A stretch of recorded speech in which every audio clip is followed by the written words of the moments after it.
الحمدللہ رب العالمین والصلاة والسلام علی رسولہ الکریم اما بعد فاعوذ باللہ من الشیطان الرجیم بسم اللہ الرحمن الرحیم۔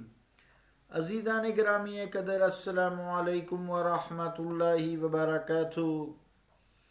سیرت النبی صلی اللہ تعالی علیہ وآلہ وسلم میں آئیے آج حضور علیہ الصلاۃ والسلام کی پشت مبارک کے بارے میں گفتگو کرتے ہیں۔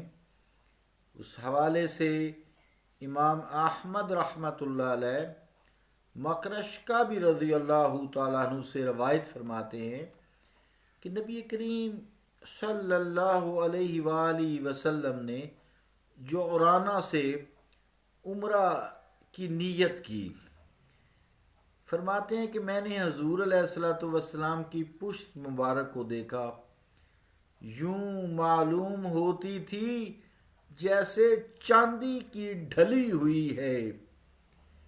ابن عساکر نے جہم بن عرفتہ رضی اللہ تعالیٰ عنہ سے روایت کیا ہے کہ میں مکہ مکرمہ آیا، لوگ قحط میں مبتلا تھے۔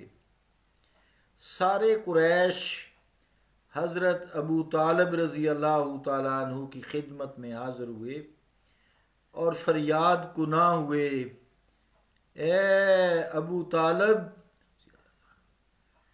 وادیاں خشک ہو گئی ہیں۔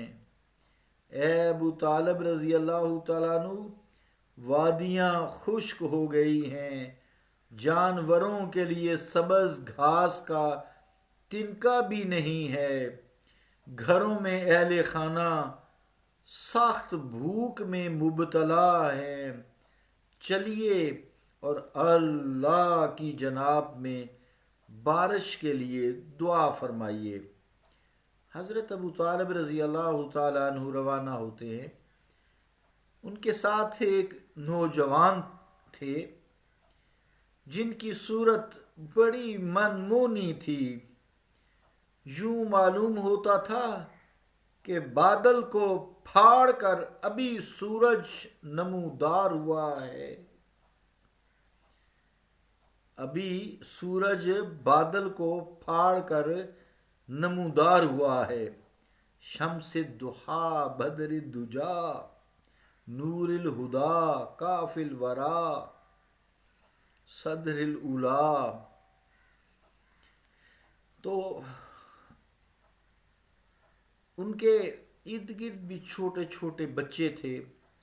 حضرت ابو طالب رضی اللہ تعالیٰ عنہ نے آپ کی پشت کو کعبہ مشرفہ سے لگایا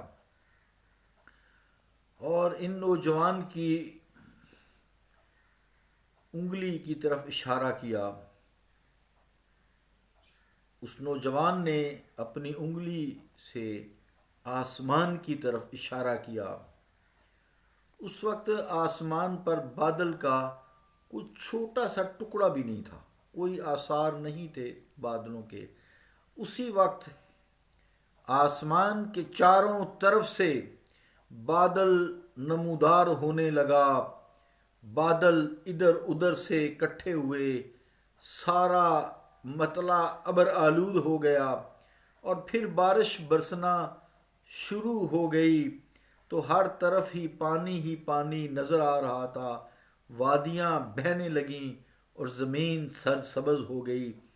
اسی منظر کو بیان کرتے ہوئے حضرت ابو طالب رضی اللہ تعالیٰ عنہ کی زبان سے نکلا، وَأَبْيَضُ يُسْتَسْقَى الْغَمَامُ بِوَجْهِهِ وَأَبْيَضُ يُسْتَسْقَى الْغَمَامُ بِوَجْهِهِ ثِمَالُ الْيَتَامَى عِصْمَةٌ لِلْأَرَامِلِ۔ ترجمہ کیا ہے؟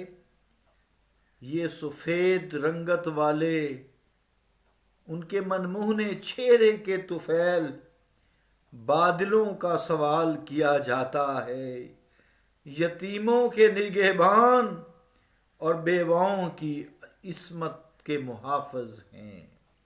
حضور کریم علیہ الصلوۃ والسلام کے بارے میں فرمایا.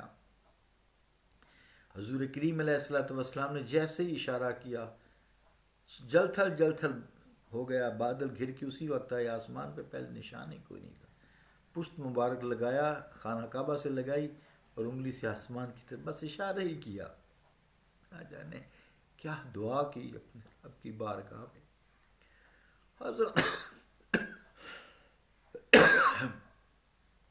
حضرت عائشہ رضی اللہ تعالیٰ عنہ سے مروی ہے کہ مکہ مکرمہ میں ایک یہودی رہائش پذیر تھا. جب وہ رات آئی جس رات میں رسول کریم صلی اللہ علیہ وآلہ وسلم کی ولادت باسعادت ہوئی تو وہ اس محفل میں گیا جہاں قریش اکٹھے تھے. اس نے کہا کہ گروہ قریش، کیا آج کی رات تمہارے یہاں کوئی بچہ پیدا ہوا ہے؟ انہوں نے کہا بخدا ہمیں تو علم نہیں ہے. اس یہودی نے کہا تعجب کی بات ہے، تفتیش کرو اور میری بات کو یاد رکھو. آج کی رات ایک نبی پیدا ہوئے ہیں، ان کے کندھوں کے درمیان بالوں کا گچھا ہے. پس لوگ اپنے اپنے گھروں کو چلے. اپنے اہل خانہ سے پوچھا قریش کے کسی گھر میں کوئی بچہ پیدا ہوا ہے؟ انہوں نے بتایا کہ حضرت عبداللہ بن عبد المطلب رضی اللہ تعالیٰ عنہ کے ہاں ایک فرزند پیدا ہوا ہے جن کا نام محمد صلی اللہ علیہ وسلم رکھا گیا ہے. لوگ اس یہودی کے گھر گئے، اسے بتایا کہ ہمارے گھرانہ میں ایک بچہ تولد ہوا ہے. اس نے کہا مجھے ساتھ لے چلو، میں خود دیکھوں گا. اسے لے کر حضرت آمنہ رضی اللہ تعالیٰ عنہ کے گھر گئے اور نے عرض کی جو بچہ آپ کو اللہ تعالیٰ نے دیا وہ ذرا دکھائیے. آپ کپڑے میں لپیٹ کر اس چاند سے بچے کو باہر لائی، یعنی حضور صلی اللہ علیہ وآلہ وسلم کو باہر لائی. اس یہودی نے جب آپ صلی اللہ علیہ وآلہ وسلم کی پیٹھ مبارک کو دیکھا، پشت مبارک کو دیکھا، مہر نبوت نظر آئی. فرت غم سے غش کھا کر گر پڑا. جب اسے ہوش آیا تو ان پوچھا گیا تمہیں کیا ہوا تھا یا یہودی؟ کہنے لگا صد حیف بنی اسرائیل کے گھرانے سے نبوت رخصت ہو گئی ہے.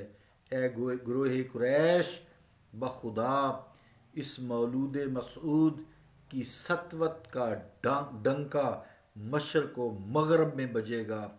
اس وقت اس محل میں قریش کے سردار جو روسا تھے وہ سارے موجود تھے، جن میں حشام بن مغیرہ، ولید بن مغیرہ، عتبہ بن ربیعہ جیسے دشمنان اسلام تھے. اللہ تعالیٰ نے اپنے حبیب کی ان لوگوں کے شر سے خود حفاظت فرمائی.